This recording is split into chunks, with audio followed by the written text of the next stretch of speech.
ホラー体験してきたんだけどさ、てかお化け屋敷普通に行ったんだけどさ、スバルとトアとフブちゃんとリリカとで行ったんだよね。まずリリカが結構ね怖がってて、横でキャーみたいな、でそのキャーに釣られてみんなビクってなるみたいな。リリカのキャーが一番怖えみたいな。リリカね、意外にホラーとか大丈夫なんかなみたいな思ってたんだけど、リリカ結構苦手らしくて、最初からめちゃめちゃビビってて、リリカ結構こういうの苦手なんやなと思って見てたら、お化け屋敷でさ、お化け役の人にさ追いかけられる演出とかあるやん。リリカもはーってなってたんだけど、途中ねお化け屋敷移動してる時にリリカがボソッと、いやでもこれっていざとなったらグーで行くしかないですよねとか言って、全然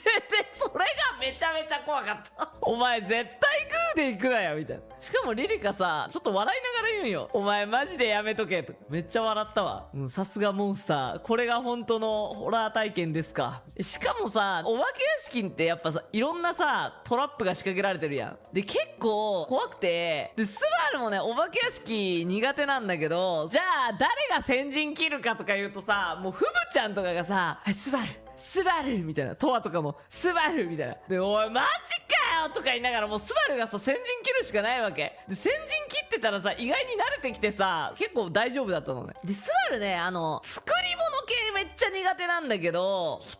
がこうやってる系だから、お化けに追いかけ回されるとか結構大丈夫なのね。なんかむしろそっちのが安心するっていうか、あ、人がいるみたいなで結構バフがかかるんよ。そう、人工物恐怖症なの多分。だから人がいた方がめっちゃ安心するのね。バーとかなんか脅かされても結構意外に大丈夫みたいな。で途中ねお化けから逃げ回っててかがんで隠れるみたいなシーンがあって、隠れてたら誰かがねスバルのね手をね握ってきたわけ。あ、これリリカかなみたいな。リリカ横にいたから、まあリリカビビってたしなとか言って、かわいそうだったから握っててあげてたのスバルが。でもリリカさみたいな、お前ビビりすぎだわとか思って、お化け行った後にパッて見たら隣で手握ってたのトアで笑ったみたいなお前もビビってんのかいみたいな。可愛いよね。なんかしかもさ、握り方もさ、ギュッと握るとかじゃなくてさ、人差し指とさ、中指のなんか寿司握る手だけなんかスバルのとこにガッてかけてあってさ、いや、どんな握り方みたいな。それも笑った。リリカはその時腹鳴ってた。ギューとか言って、お前。